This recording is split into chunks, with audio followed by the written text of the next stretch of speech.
Welcome to our second episode of the Access Online podcast. I am Jane Moody and I am with a new friend. Harry Harry, do you Stevenson. want to introduce yourself? Hi, I'm Harry Stevenson, and I've just completed my Access to Higher Education course in business management. Thank you very much. Um, so we are talking to you today because, as you said, you've literally just completed your course. So we're talking to you as a student who's recently experienced this, and we're really interested to hear your story and your perspective. Um, Gonna start with our why questions. So, why was an access course the right fit for you? So coming out of school, I kind of got put into a tricky situation where I ended up working full time, sort of paying Yeah. rent. And, life basically got a little bit in the way, and obviously with COVID happening as well, I didn't even get my GCSE results properly. I just got expected grades, and it was all a bit of a. I was always academic. I Yeah.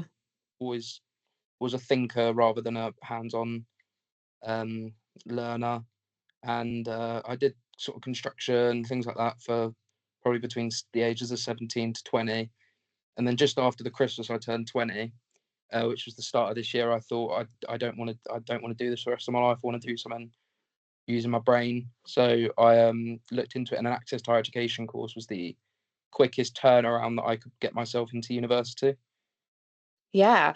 Um, I've spoken to a couple of people now about access courses, but actually, for people going through education post-COVID, I hadn't thought of that before. That must have derailed so many people who maybe had a path. I mean, if COVID hadn't have happened and you'd have gone through your sort of GCSEs as normal, would you have just carried on that path of further education, higher education, or who's to Yeah, say? I would. I did start doing all my AS levels. So I did the first year of A levels, and one of the biggest complications, because obviously we were just coming out of COVID, so schools obviously open, Yeah. but it would be things like I'd get the bus from Oakhampton into Exeter to go to Exeter Mm, College, and mm. some buses would be so full purely because people couldn't sit next to each other. It would Yeah. lead to, if I missed, I think I missed three lessons in law in 1 week, and I explained, look, it's just because obviously I couldn't get on the bus, Yeah. he wouldn't let me on the bus, and my attendance actually got too low to the point where they said that I was off the course. Oh, Yeah, yes, that really knocks you sideways. And then, like you say, yeah, a you've got little. to get on with life. You've got to pay the bills. So you just do what you have to do, don't you? Yeah. Yeah, definitely. Um, so what did you specifically have to do to access an access course? Did you just decided that to make an inquiry to sort of to see, and then how did that play out? So it's a funny story actually. Around Christmas time last year, my car packed in. It was a little Corsa, and rather than getting a new car, I thought, you know what? If I had it in my head, I wanted to move to Bristol in one way or another and start a career somehow. And I looked into it, and I stumbled across obviously the Access website, and there was obviously the startup fee. I think it was 1,200, and I thought I either buy myself a car and keep doing what I'm doing, or I sack the car off for the sake of maybe 6 months, and then I'm going to be getting a bus everywhere in Bristol and being at Yeah. university. So I thought I'd, you know, do something to actually better myself for the future rather than just trotting along, and sold the car for scrap and paid the £1,200 for the access course. I love that so much because one day you are going to be driving around in such a lovely car and you're always going to remember that story, yeah, about that sacrifices had to be made and the course That, was a sacrifice. But look at this lovely Tesla or something, I don't know. yeah, Oh, that is good. So it literally was as simple as Googling access to higher yeah. education. I originally googled. I was on the UCAS website for quite a while, and then it got to searching up how do I acquire this many UCAS points? What can I do to Yeah, get UCAS points? And one of the main things, which was quick, rather than paying to put myself through 2 years of A levels, take the exams, etc., etc. It was such a better option to pay for an access course, and so months. Yeah. And before I had met you, when some of my Access course colleagues introduced us, they said what a lovely, obviously what a lovely person you are, but also how you have absolutely smashed this course, because the Access course was a year, which I think you completed in how long? 5 months. And not only that, where did you want to study? Bristol. And where have you been accepted? Both of my courses at Bristol, economics and mathematics. It's such like it's I'm getting goosebumps, even just like it's so wonderful because you've applied yourself and you've gotten Yeah, there. An Access course online, literally just whether the conduit, if you like, to get you there. But you've done all the hard work. It's so exciting. Um, do you think I know it's hard to say because it's only been 5 months. But do you think you've developed yourself since starting the Access course? yeah, 100%. I think it's definitely improved my timekeeping because I was working. I think the hours I was working. It's run out now. It ran out I think about 3 weeks ago, and I'm not renewing it. I had a forklift license when I was about 17, and I was working 7 in the morning till 5 in the evening to obviously pay my bills, etc. Then I'd come home Mm. and I'd have about 3 assignments stacked up that I needed done by the weekend. Um, and obviously, being 20, you got all your mates saying, "Oh, come out this week and come out." No, I got 2 days off work out of the 7. I'm smashing it out, um, and I managed to get it done. So it was all worthwhile in the end. But there were a lot of tears shed.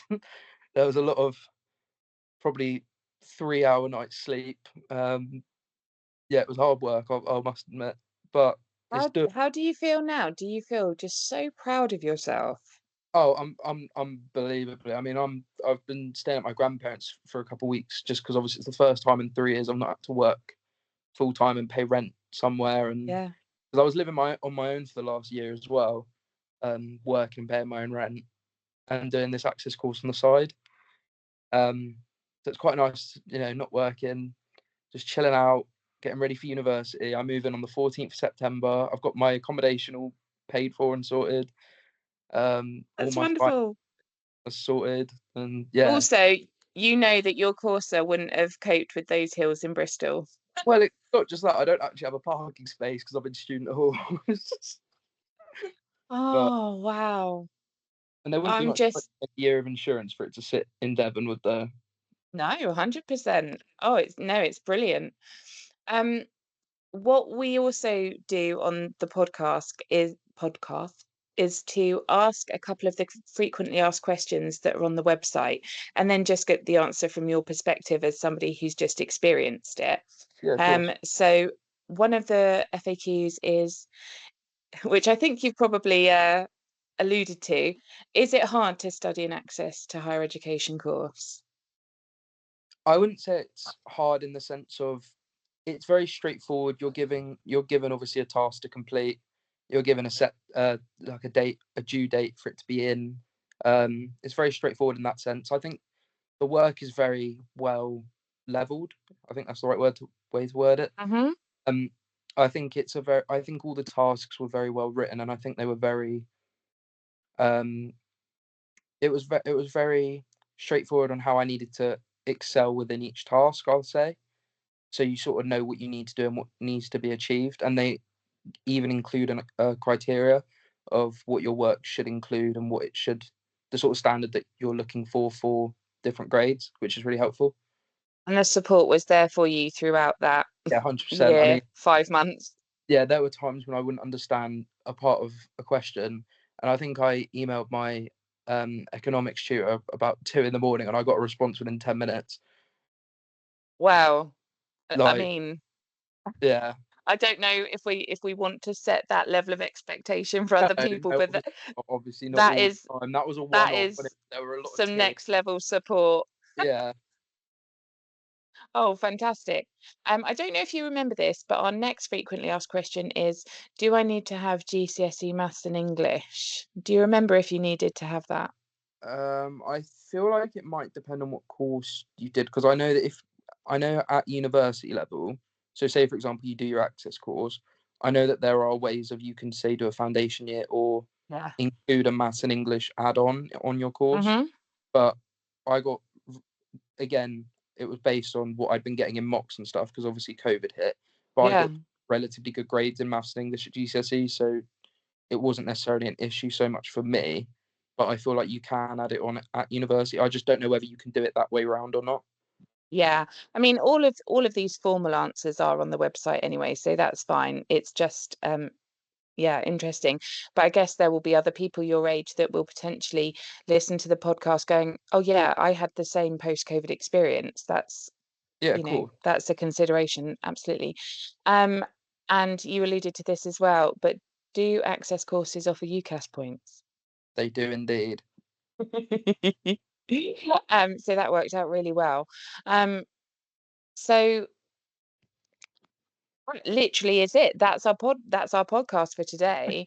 But just one more thing I think I want to ask from my own interest, I guess. But some of the people that we've been speaking to, um, perhaps they've been more mature students and they've completely pivoted their career. How do you think you're going to look back on this time? Do you think you're going to look back on the Access course as, the absolute, um, what are the words I want to use? Like it was hard work, obviously, but it was that sweet moment in time that helped you realize your dream. Yeah, no, I think there is genuinely. I'm only 20. I'm not very old, but I think that's one of the best things I've experienced was obviously I had my conditional offers. Had my results back maybe 2 weeks ago, and I sent them off to UE, the University of West of England, where I'm attending in September. And they came back and said, "Yeah, we're going to go ahead and make both your placements unconditional. We look forward to seeing you in September." And I looked at my grade sheet, and I needed 106 UCAS points to get onto maths and economics, and I got 115. And the majority of my grades were distinctions. So yeah, it was a pretty good feeling because obviously I hadn't achieved anything. Obviously, I'd gotten a forklift license and done a few other Yeah. bits. It's the first thing I'd properly achieved since got my GCSE results. Um, yeah, it's a nice rewarding feeling. It's definitely Oh, worth doing. I wonder, maybe I'll have to check our schedule for the podcast, but it'd be so interesting. Maybe we could like hit you up next year and ask how your first year's been, and maybe make that comparison between how hard you worked in the Access course and how you can maybe take your foot off the gas a little bit whilst you're at university, like really like enjoy that experience, and soak up every minute of that experience. And then yeah, I'd love to hear your story, like the next chapter. Yeah, of course. It'll Brilliant, start being an Harry. annual occurrence. Yeah, I know. In But three in it, 5 of course, I'll be on the podcast with my graduation hat on. oh my, I'll be in tears. I'll have the tissues next to me. What a happy thought. Well, Harry, thank you so much for your time. It was really lovely to speak to you, and I wish you all the luck and fun in the world in your next chapter. Thank you. Cheers. Thank you, mate.